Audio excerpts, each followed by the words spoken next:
All right, today we are diving deep into what might just be the most recited text on the entire planet, Surah al-Fatiha, the opening of the Quran. But we're not just going to read it. Oh no. We're going to unpack a modern analysis that looks at these ancient words as a literal blueprint for navigating life right here, right now, in the 21st century. At the very core of this chapter, and the whole analysis we're digging into, is this one powerful request. Ihdina sirat al-mustaqim. Guide us to the straight path. Now, according to the analysis, this is not just some casual prayer. It's framed as the single most important thing a person can ask for, a request that everything else pivots on. So how do we get there? Well, the analysis we're drawing from takes this chapter apart, piece by piece, phrase by phrase. We're going to follow that same structure, and you'll see how these words are built up into a complete blueprint for our world.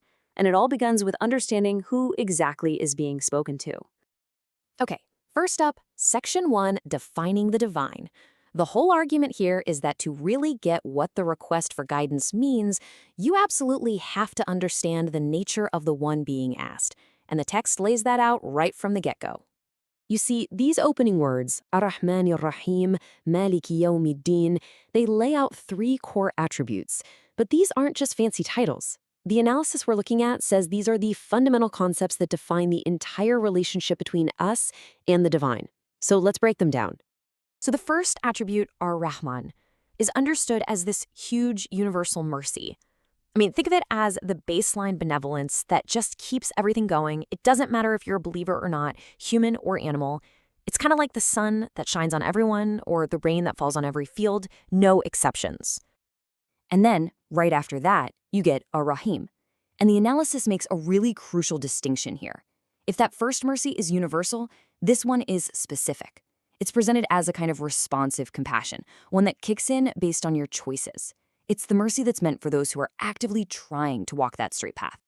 And finally, you have Malik, the master, the sovereign. By tying this directly to the Day of Judgment, the text immediately brings in this massive idea of ultimate accountability.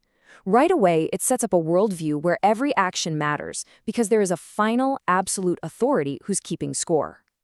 So, the stage is set, right? The divine is shown as universally gracious, specifically merciful, and the ultimate sovereign. The next question is kind of obvious. So, where do we fit into all of this? What's our role? And that brings us to the main event. Which brings us to Section 2, the path of guidance. Now that we've got a sense of who is being spoken to, the focus totally shifts to what is being asked for. And it's an incredibly specific, singular request. But before that big request, there's this declaration. Iyyaka na'budu wa iyyaka nasta'in. You alone we worship, and you alone we ask for help.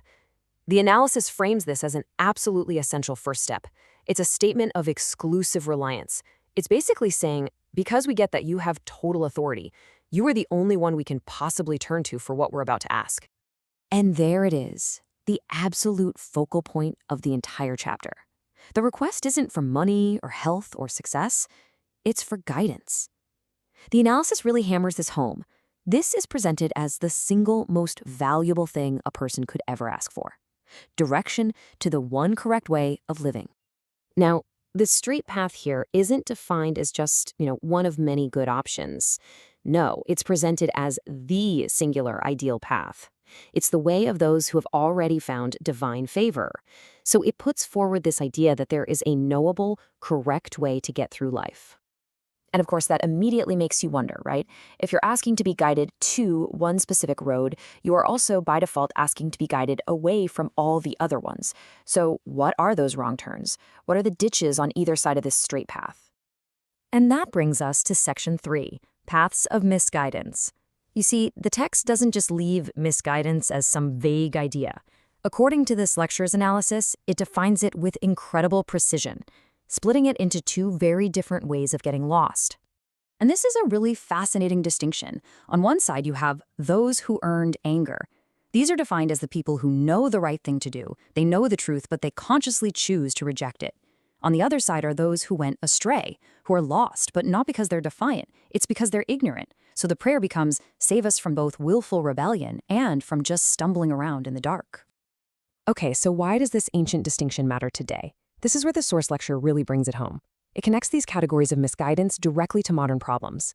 It points to things like social decay, the breakdown of the family unit, the massive rise in depression, and what it calls societal perversion and the loss of collective wisdom, saying these are all symptoms of a society that has strayed from the straight path. This is how the analysis makes the text feel urgent and incredibly relevant. So let's tie all of this together. Section 4, the core message summarized. When you step back, the analysis we've been following presents this text not as just a simple prayer, but as a complete 4-step roadmap for life. And that roadmap looks like this. Step 1, acknowledge the reality of the divine, gracious, merciful, and sovereign. Step 2, declare that you rely on that divine power exclusively. Step 3, make that one, single, most important request to be guided to the correct path. And finally, step 4, actively ask for protection from the 2 ways you can go wrong, from both willful rejection and from ignorant error.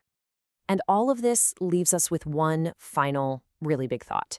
The analysis we've explored doesn't treat this ancient chapter like a historical artifact.